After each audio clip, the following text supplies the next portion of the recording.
Bonjour à tous, aujourd'hui je vous retrouve pour un exercice plutôt inhabituel puisqu'en plus de vous faire un résumé audio d'un livre, en l'occurrence Lancelot ou le Chevalier à la Charrette de Chrétien de Troyes, je vous ferai en plus une petite analyse du texte que j'ai pioché sur le site maxicours.com dont le lien est dans la description.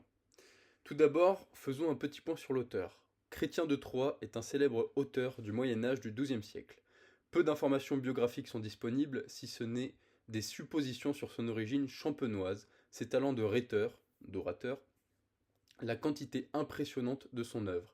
Érec et Énide, Cligès, Ivan ou le Chevalier au Lion, Lancelot ou le Chevalier à la Charrette, Perceval ou le Comte de Graal. Il est ainsi considéré comme l'inventeur du roman de chevalerie du monde arthurien et des chevaliers de la table ronde. L'œuvre en elle-même, voici un court résumé. La reine Guenièvre a été enlevée. Lancelot, monté sur une charrette, part la retrouver aux côtés de Gauvin. Malgré sa monture infamante, il surmonte des défis merveilleux. Il multiplie les combats et les exploits.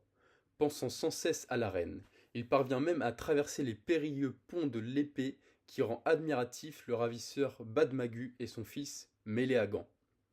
Méléagant combat contre Lancelot, mais celui-ci est invincible car porté par son amour. À la demande de Méléagant, Lancelot épargne son fils. Lancelot et la reine partagent une nuit d'amour, mais le valeureux chevalier repart à la quête de Gauvin. Il est retenu par un sénéchal de Méléagant, emmuré dans une tour. La sœur de Méléagant l'aide à s'enfuir pour combattre dans un tournoi organisé à la cour contre son ennemi arrogant. Lancelot tue l'ennemi et reçoit les honneurs de la cour.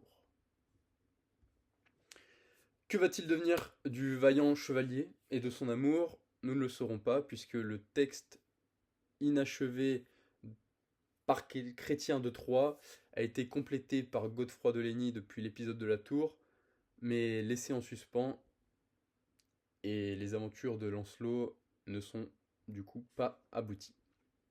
Alors nous allons maintenant aborder les thèmes de, de cet écrit. Tout d'abord l'aventure.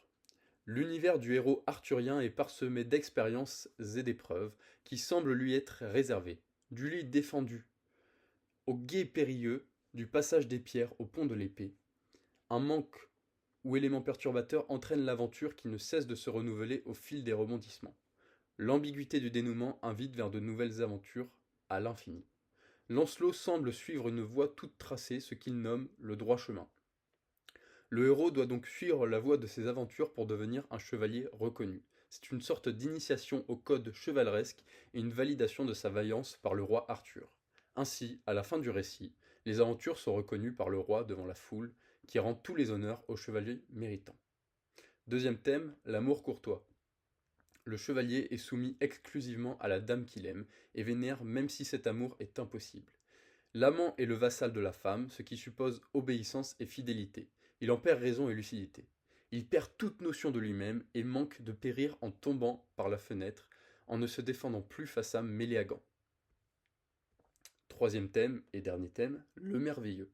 Certains personnages sont issus de l'imaginaire, comme une fée, les nains, le géant. Certains lieux sont enchantés comme le lit qui s'embrase, la forteresse aux portes se renfermant seule, ou encore le fleuve infernal.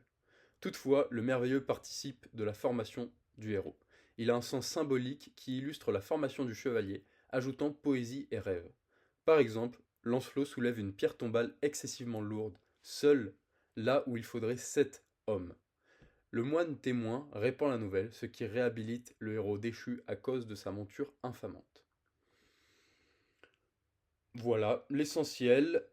La simple aventure d'un chevalier, c'est aussi la naissance d'un héros mythique qui incarne l'idéal de l'amour humain. Voici pour ce très court résumé, j'espère qu'il aura pu vous aider. Je vous mets le lien du résumé dans la description. Je vous remercie de votre écoute et vous dis à très bientôt.